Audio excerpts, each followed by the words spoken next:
Hello there, welcome to Genesis Models. My name is Bob Waldron and welcome to this product review of 3D printing. The product we are going to be looking at here is the Elegoo Mars 2 Pro. It's sort of like a new sort of style type printer.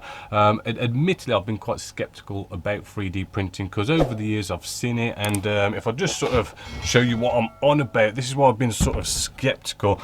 Here's some 3D printing that I've brought online, sorry. And if we just bring you in, sorry, I've really had to change the camera angles to get this in, but this is some 3D printing that I've brought online, and this is the FDM style 3D printer, and what hopefully you can see is, and here as well, is how you can see the layers, all the different layers.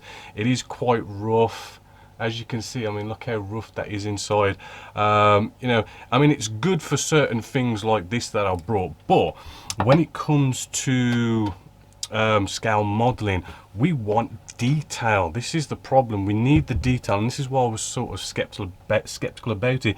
We want to be able to like 3D print instrument display panels and figures and all this cool stuff. So you know, we need something that can do that level of detail. Now with this printer, it's a different style. It's an LCD type, and I'll just quickly sort of explain the technology with this. Right. So with this Elegoo Mars, let's just change that camera angle again and bring you out a bit. With this Elegoo Mars, as you can see here, the Mars 2 Pro, what it basically, if we take off this, it's just a lid, it's just to stop UV light from getting in there and activating the actual resin that you pour in. Now the way it works is, right, is that what you do is you pour in some resin in this vat just here, and it's liquid resin, and what happens is this plate that you see just here, it goes up and down, and what it does is it goes right down and squashes down the resin that's inside this vat, right? And what it does is it kind of squashes it down to like 0.05 mil, I think it is. You can change the settings to go even smaller as well. It squashes it down, it really sort of squashes it. And then what we have, if we just take off this vat just here, is underneath we have an LCD screen, right, and it emits UV light, and where it's squashed that down with the plate and the resin together, the UV light comes on and prints a layer. It goes back up, comes back down, UV light comes on and prints another layer, and it builds up and builds up and builds up and gives us a 3D printed piece. Right, and that's basically how the technology works. I mean, when you first see it and you don't understand the technology, you're kind of like, wow, this is magic, but that's how it works. So let's just have a look, because as I say, I've been skeptical, so I've printed off a few things just to show you, and let's just see, you know, how good it really is. So the first piece is that will actually come with your 3D printer, which, by the way, they give you all sorts of cool stuff in there and whatnot, but you get like a USB stick with all the files on there, and the first file you kind of get on there is your first 3D print to print out and test it out, which, by the way, that is quite a cool feature actually, because you don't have to hook it up to your PC. You put it anywhere you want, wherever there's a plug socket, and you just kind of put your files on USB, you stick it in the USB port just here, and you can just print away. I just found that quite a nice, useful feature. But let's take a look at what they get you to print off. Well, first off, I printed one straight out just here, and as you can see, quite intricate detail. And the cool thing is about this, it literally is like, you know, you kind of just take it off the plate, wash it down with some IPA, getting all the sort of the wet resin off there, and you're good to go. I even went off and I just quickly sprayed one up just so as you can see the detail maybe that little bit bare and a little bit of a dry brush, right? And the cool thing is it feels so smooth. There's none of that sort of seeing those layers as you do with FDM type printing. It's just absolutely smooth, and you can see the lovely writing detail, recesses as well, which is nice for us to know with recessed panel lines and stuff. You know, more writing on the top and the intricate detail. absolutely amazing actually. I mean, this is already, it just looks like it's good to go straight on a model. You can get yourself you know, a CAD drawing of a figure, print it off, and you're good to go. I did sort of want to push it a little bit more and show you a few other things that you know it can do. We do have this. I did 3D print this as well. It's an egg with a F14 there, and it prints just like this, and then basically you sand the little bottom there, and it actually has an opening moving part, which is quite cool. I mean, I didn't have to like glue anything together or slot anything. It was just a quick sort of sanding at the bottom, which then released it and opened it up, right? And as you can see, you know, it's a nice little toy for the kids really, to put a little F14 in there, you know, a little Christmas present or something. Really, really cool. But I just wanted to show you the, you know, the moving parts just virtually straight out of the printer. Remember, this is resin as well, because I did mention I did sand the bottom there. Sands just like resin, works just like resin, you know, face masks and everything. If you're going to do any sort of sanding, you spray it like resin, you paint it like resin, you glue like resin using super glue, same sort of principles. But I wanted to sort of test and see what kind of detail we got here, so I printed off a face of Keanu Reeves. Right, and all I've done, this is just again straight out of the printer. All I did was spray it a pink, I put a wash on there, I dry brushed it and everything, and hopefully you can see the level of detail we've got going on with the face, which really sort of tests and shows the kind of detail we can get out of this. This is basically saying to me the technology is now here. Now the thing is, it's not just here, but it's an affordable price. This was about £280 off Amazon, right? Which I know it's a lot, but for what you get, £280 is not bad. I think it was on offer as well when I looked at it. I don't know if it still is, but it was on offer for £240 as well. So actually, you know, what we've got here is technology that is here. It's doing the detail we want to scale modelers at a pretty sort of affordable price. So my other sort of skepticism about this was, well, the thing is, you know, I'm no big 3D CAD drawing pro or anything like that. You know, where do we get these kind of files from to be able to 3D print stuff?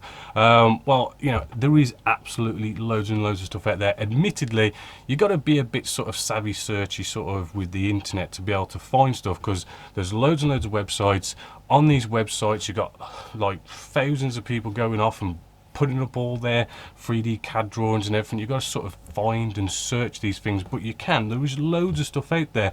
You diorama guys that are going to absolutely love a machine like this, because, you know, things like buildings, brick walls, tools, all sorts of funky diorama stuff. There's just absolutely millions of stuff out there that you can download. I've seen things like pilots, full-on aircrafts. I did see an F5 there and some other stuff as well. You know, you've got to search around. There's just so much. But the cool thing is you've also got control over the, shall we say, the manufacture of doing sort of buying or getting these files for free, because some of them are free actually, and they're not majorly expensive. Get these 3D CAD drawings, right?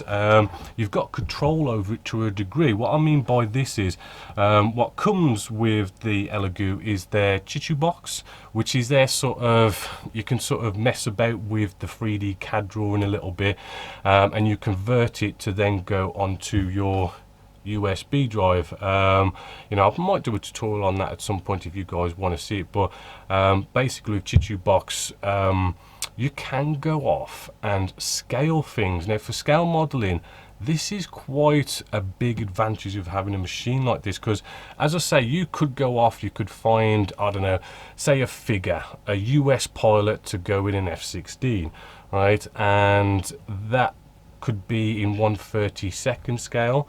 But the cool thing is, because you have the file, right, you've got control how you manufacture it. You could do a little bit of maths and work it out, and you could scale it down to 1/48 scale. So easy. You can see it in Chitubox. It's just so easy just to scale it down, as long as you kind of do a bit of maths and work out how many millimeters you need to decrease it by. You can whack it down to 1/48 scale, 1/72 scale. You know, that I think's also a great advantage to the whole thing, is that we can scale it. You can literally kind of maybe buy one figure and you can scale it down to whatever modeling you want to do. Same with dioramas. You could get like a brick wall and you can scale it up and down to whatever scale you want it to be. You know, it really does give you some nice control. So now we come to my next part of my sort of skepticism about all this thing, is making your own sort of CAD 3D drawings.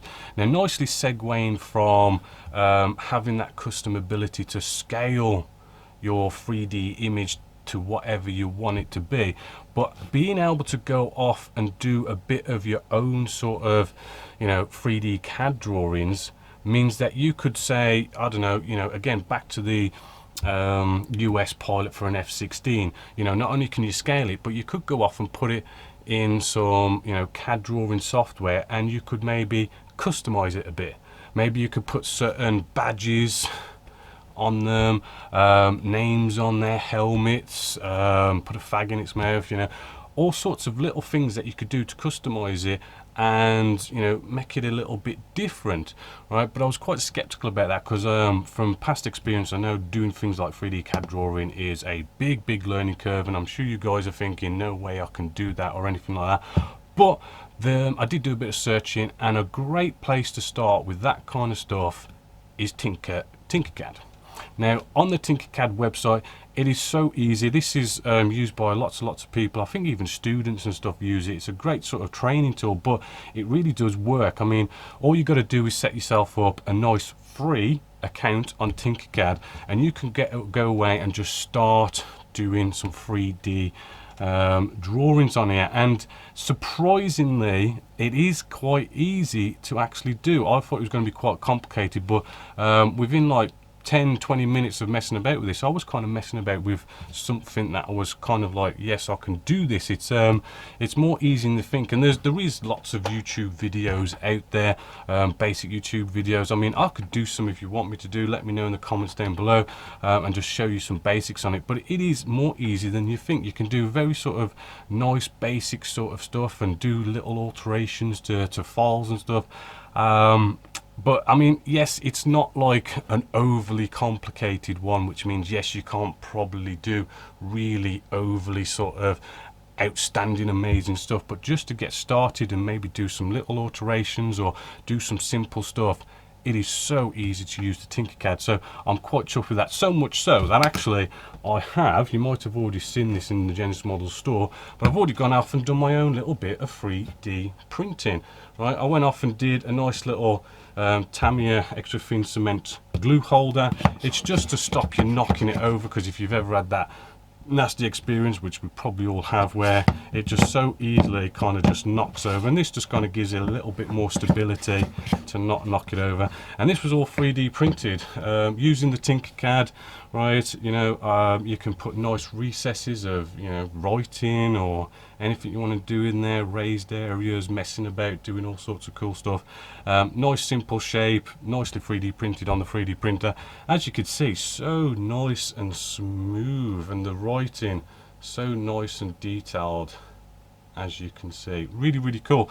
And apparently it gets better as well, because I mean, it's a little bit more complicated, but there are settings to make this kind of do this more finer. I do believe the Mars 3 is even better. I think there's better resolution on the LCD screen. Then there is the Mars, I think it's called the Mars Saturn, which gives you a bigger plate area, so you can print bigger stuff, which, you know, when if you really get into it, you might want to get one of them.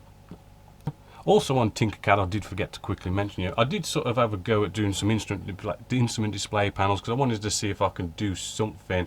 Right, but let's see how close we can get you with the camera, because I tried to do some minute sort of instrument display panels, a little bit of some dials in there, and I've just kind of painted it to try and bring things out. But this was something I just did to try and sort of show that, you know, we can do this kind of detail where obviously that would be better in a bit more of a professional's hands, but I just wanted to sort of show you that, you know, the detail can be there, it can be done, right? So those are the things that I was kind of worried about with 3D printed, and after getting this, all my worries have been sort of, you know, answered nicely. You know, the technology's here, we have printers that can do what we want to do in scale modeling.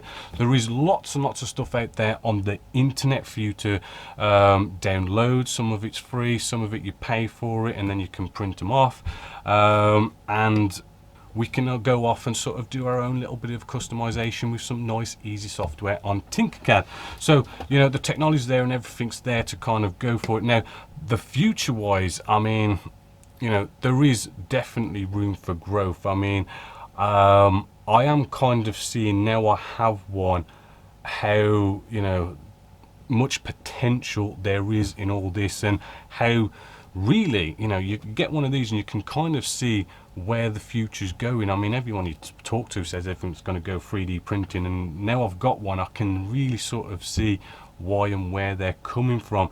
The possibilities are just absolutely endless. There's just so much you can do, and in scale modeling, it's almost as if this is perfectly made for scale modeling. It's just, I think really the technology's here. It's just more people, big companies like Airfix, Edard, and all these big companies actually kind of going, yes, people can buy these now. And actually even the big companies going off and going, instead of you buying like resin cockpits, we'll give you the option to buy the file and download and print off your own 3D printed resin cockpits. And in the hands of, say, Edard, doing a really nice sort of 3D CAD drawing to a professional standard of, say, you know, a cockpit, would be an amazing sort of 3D bit of printing going on there if it was in the hands of people like that.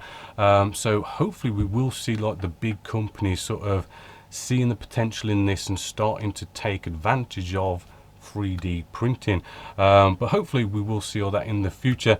Other than that, I can only give this a nice big thumbs up. It's definitely something that we're going to see more here at Genesis Models, and hopefully you're going to look forward to it, right? You know, please comment down below, let me know, do you want to see I don't know, sort of guides, tutorials, how-tos using the 3D printer, and I'll bring them your way. But either way, I know when it comes to my step-by-step videos that the next time I've got some scratch building to do, I want to do some 3D printing for it, right? Because if you've been watching the Phantom step-by-step build that I've been doing recently, I did do a bit of scratch building for a maintenance bay. Now I know that with Tinkercad I could make something on Tinkercad, a nice 3D drawing of that maintenance bay, and I could have 3D printed it and shown you the process in a step-by-step form, which would have been cool. But you know, I've already done that, so we'll, next time I've got something nice and scratch building to do, we'll have a dive into 3D printing. So sadly we've come to the end of this nice little review. Definitely a big thumbs up, and I hope you're going to be looking forward to everything that's going to be coming, and hopefully you'll get your hands on one of these because they are so much fun and the kids absolutely love them. So apart from that, hopefully you have enjoyed. So as always, until next time, my name is Bob Waldron, this is Genesis Models, and I hope you look forward to the future of 3D printing.